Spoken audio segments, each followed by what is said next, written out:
Hello, everyone. Welcome to the Legit Real Estate Podcast. I am TJ Chofi. I'm here with Holly Rigoli. Holly, good morning. Hello, good morning. I'm excited about today. I'm always excited about the day, but I'm really excited about today because we're going to trash our own industry for a little while. We're going to talk about reasons realtors get sued. How do you feel about that topic? That's scary. I think about some of the things I did that I was like, oh, maybe I should not have done that or done it differently. And, it's scary stories. For real. And most of the time, and we're going to read off the same list, and this is like the most common complaints filed, right? So it comes directly from NAR. Most of the topics that are on here have to do with one thing and one thing only, and that's telling the truth. Like almost every single thing that we can get sued for as a realtor has to do with either lying, not just lying, right? Because I feel like most people don't straight up lie to you, but as far as other professionals, but omitting the truth is something that I think we've all done, and our clients have done, and we've known it, and that kind of thing. And that's like the number one way that the consumer comes back after us. What do you think about that? So I have a problem with honesty.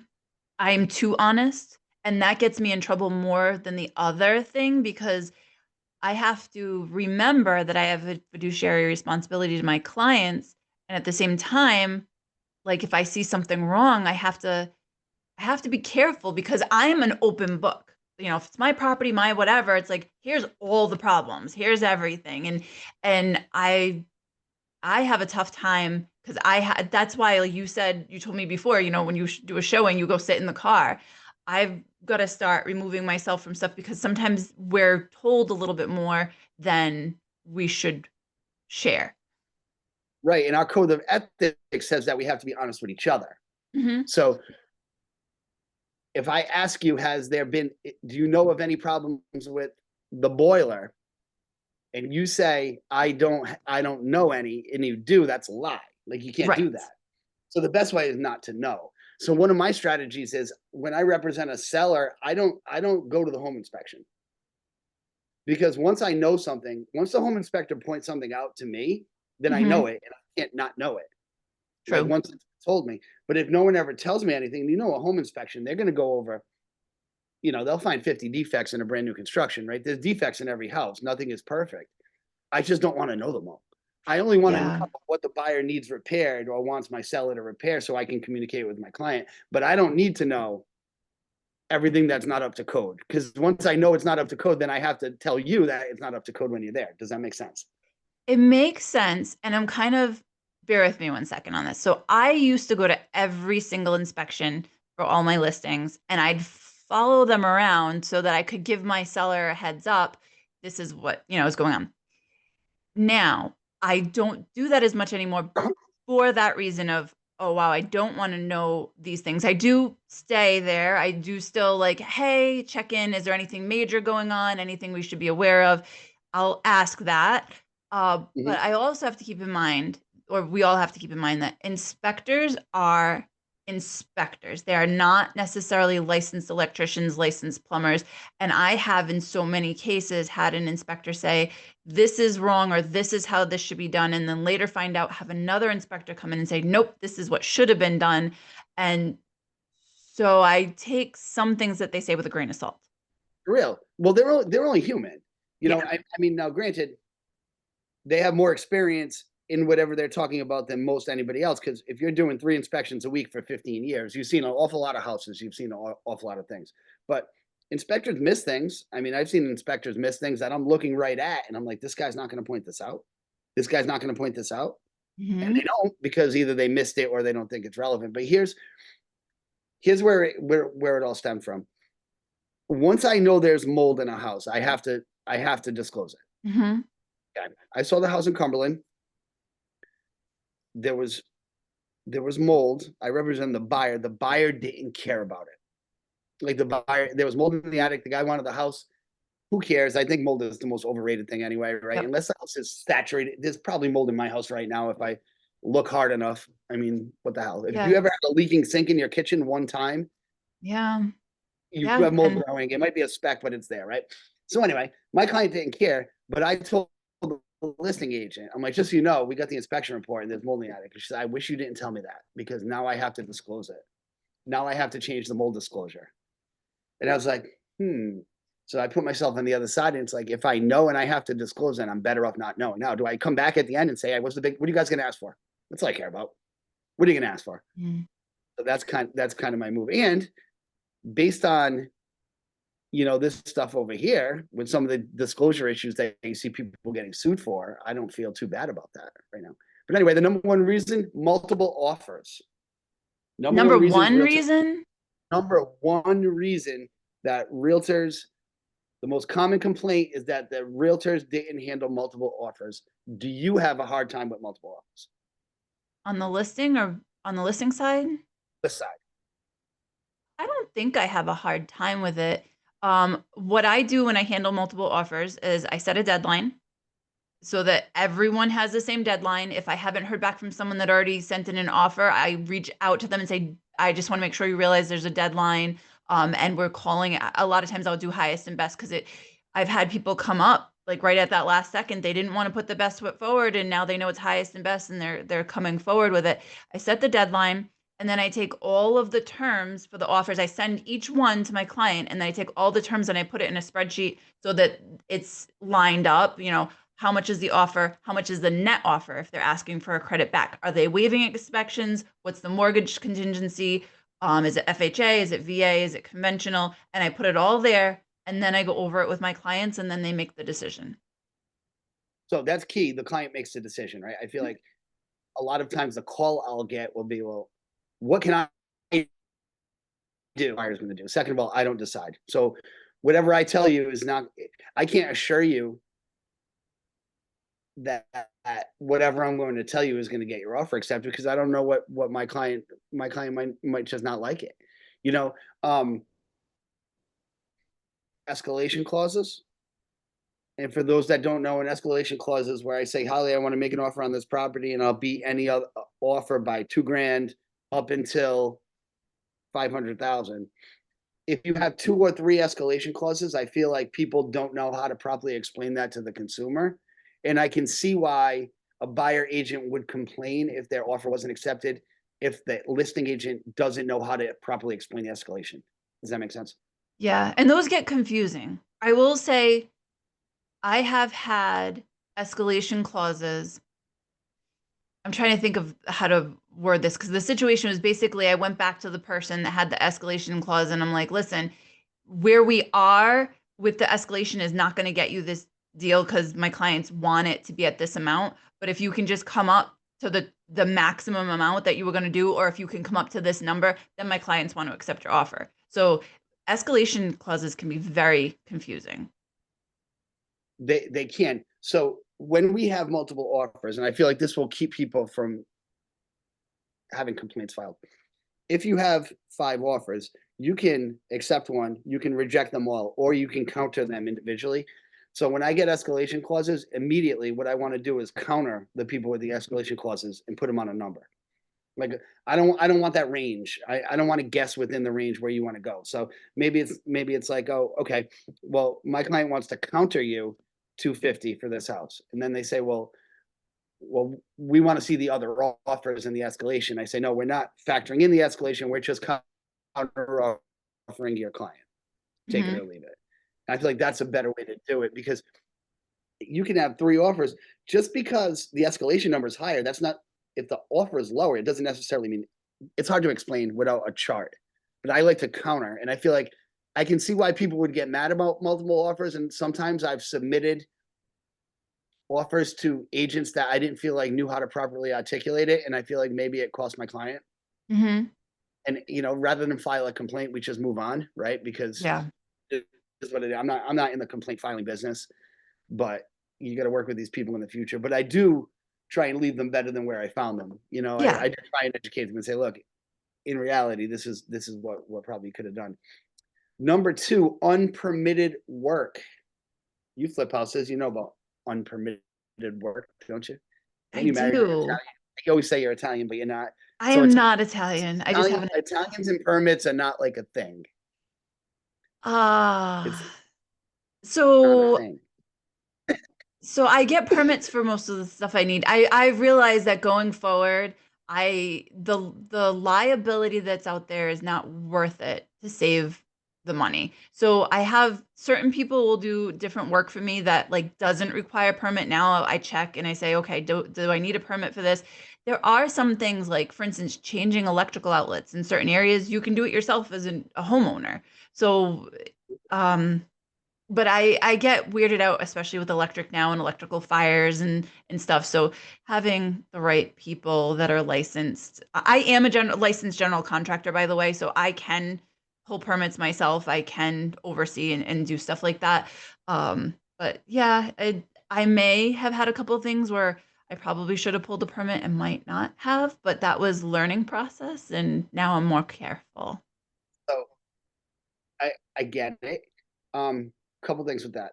A lot of times people don't want to pull a permit, not because of the $50 permit pulling fee. It's because once you let an inspector in the house, then their eyes wander.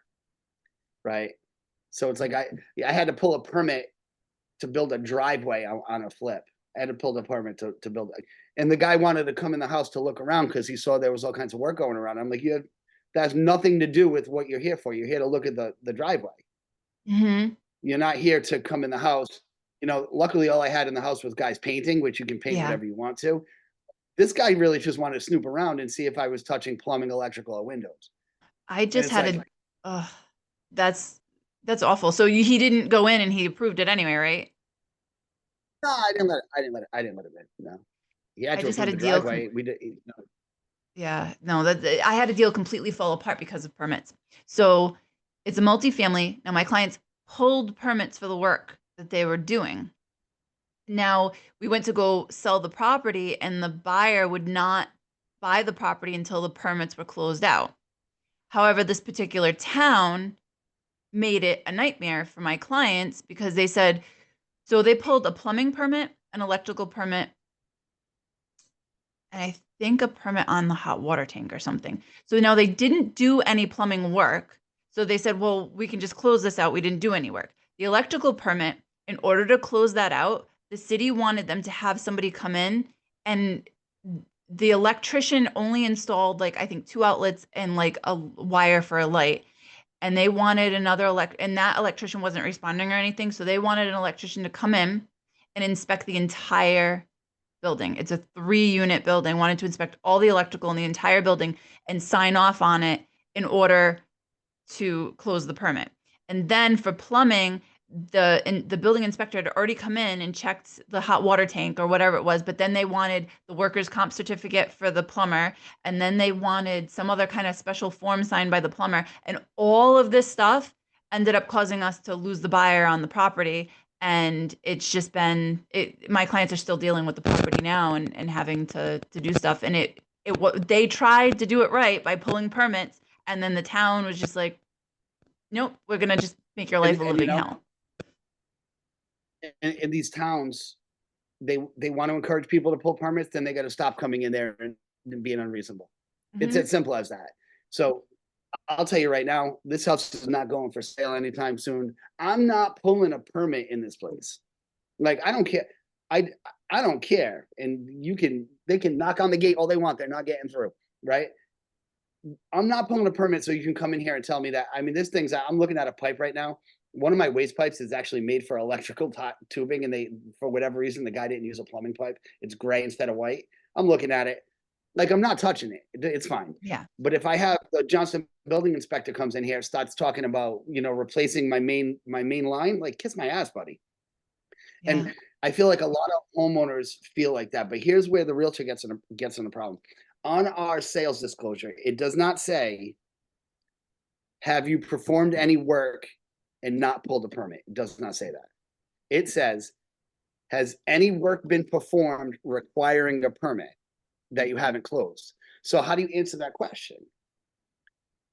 Like, Now, what if you didn't I don't know, what if you didn't do the work?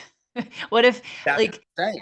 it's basically under your ownership? That's the way I take that, is that under your ownership, did you do work that required a permit that is either open or that you didn't pull? Have building permits been obtained for all required construction or renovation while you own the property? Have permits been obtained while you own the property? How many people just leave that blank? Because if I write no, I have to explain it. If I write yes, then I better hope that I close it out. Yeah. So I feel like that number 21 on our sales disclosure, I feel like consumers lie on that pretty much all the time. And how do I know this?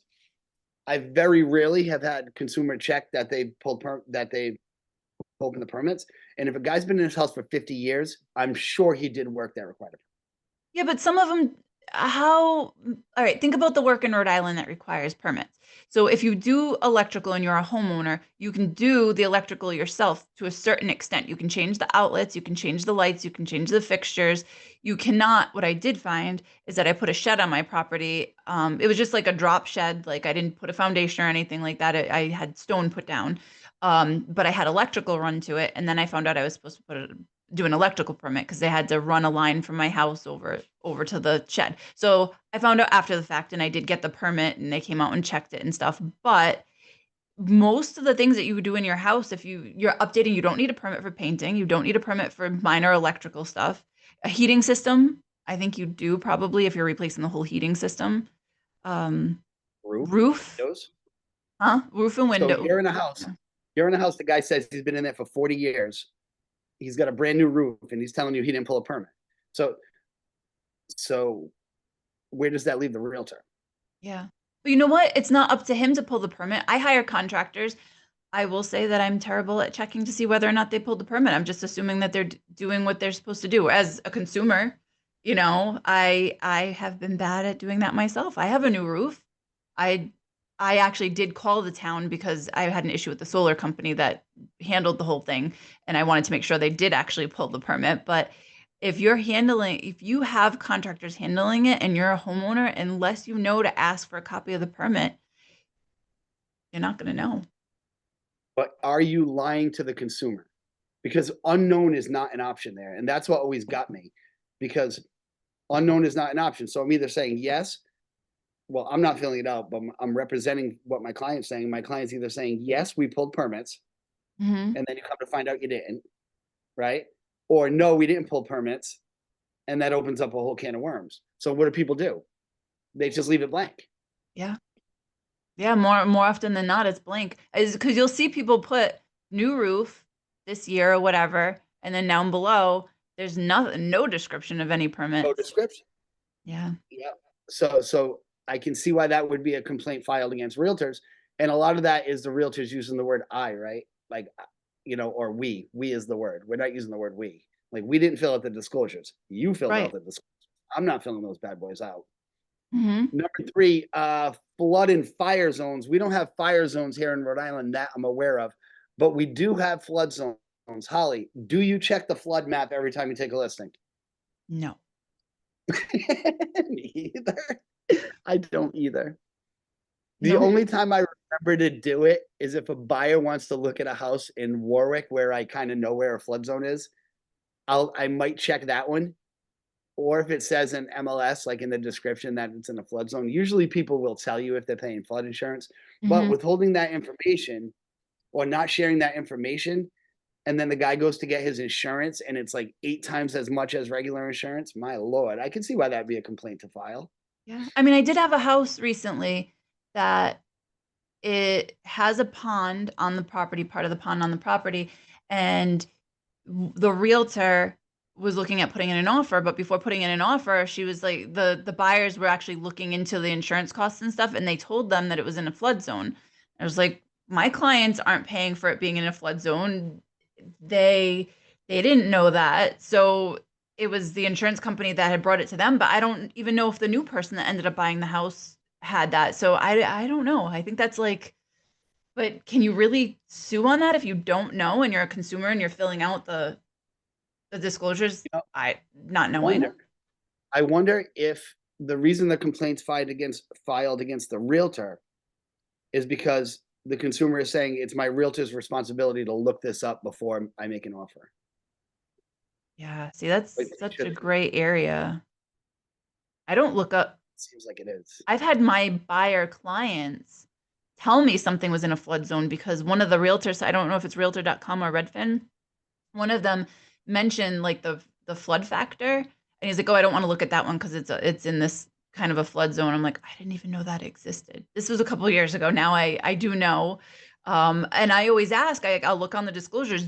Has your house flooded since you've lived there? Do you have water issues? And I ask my clients, have you ever had water issues since you've owned the house? You have to put that on the disclosure if you have. And people lie about it, and they're better off just telling the truth. Hmm. Like, you have a stone basement, you're in Rhode Island, you've been here for 8 generations, and no one ever got not a drop of water, Mr. Seller, got in this basement ever. Like, who do you think you're talking to? Hmm. The guy I told you, I think one of our episodes, I told you the guy over here lied. Like, Hmm. he lied, and I wish he just told me the truth. Not because I wouldn't have bought the house, and I try and tell that to people. I tell that story, my same story. Like, I still would have bought the house, except I would have put a freaking waterproof floor downstairs. Yeah. Like, that's all. And I feel like lying about that. Let me tell you one thing that did happen though.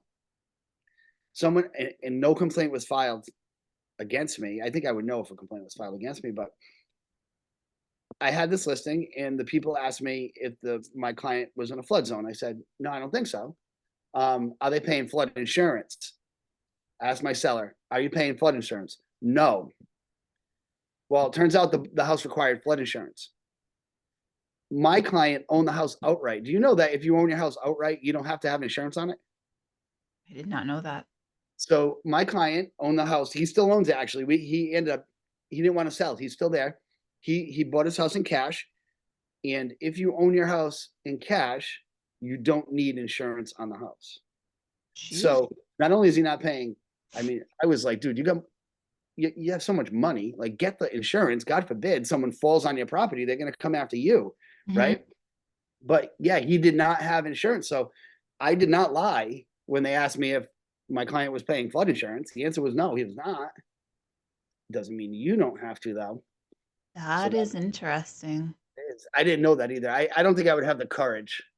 It's funny, as a realtor now, like I think ahead, I'm like, if I ever sell this house, here's what I have to disclose because my basement has flooded several times. However, am planning on fixing it. Like I will get the drains and the sump pump and all that stuff. However, what happens if I fix it and then, 5 years down the line, somebody buys it and something malfunctions with that? Then it's like, well, I disclosed everything and I fixed it, thought it was fixed, but I can't tell the future. You don't know if you're And ever I going to think have that's like a section two. 100-year flood storm Mhm. that doesn't, Just the the worst thing sump that pump can't handle. we Yeah. had like 500-year floods, and I'm 45. Fire zone, that fire zones are crazy. MLS issues with images, including drone photos. I wonder if people's neighbors get mad to see their backyard in a drone photo of your listing. I, yeah, they might. That's a good I bet point. they would. I bet they would. I'm trying to think of someone on the next street over here, took a drone photo to list their house, and they caught my pool in the background. Would I be mad? I mean, I wouldn't be mad personally. I don't really care, People are but so happy suppose, and crazy though. yeah. And some people have some stuff going on in their backyard that, like, they don't want, you can't see from the street. Yeah, I could see that being an issue. And where I've seen a big issue is, all right, so my first flip, I sold it, and then the buyer went and listed it and used all my pictures. Now, I know they were my pictures because I had staged the house and that That furniture wasn't in there anymore. that's a big no-no. That's a Yeah. big no-no. You get in big trouble for that stuff, especially since I'm paying for the photos. Mm-hmm. Like, I'm not, like, maybe in the old days when everyone was taking like a black and white, taking a Polar. I don't know how they did it in the old days, but they sure didn't have, professional companies coming in. You're taking something I paid for and passing it off as your own. That'll Yeah. make you. I mean, Well, I I don't know. didn't do anything. I'm very passive. I'm like, I don't have the time, first of all. Second of all, I'm like, it's not worth it. No, like I said, I'm not a complaint filer. Like, you'd have to do something really egregious.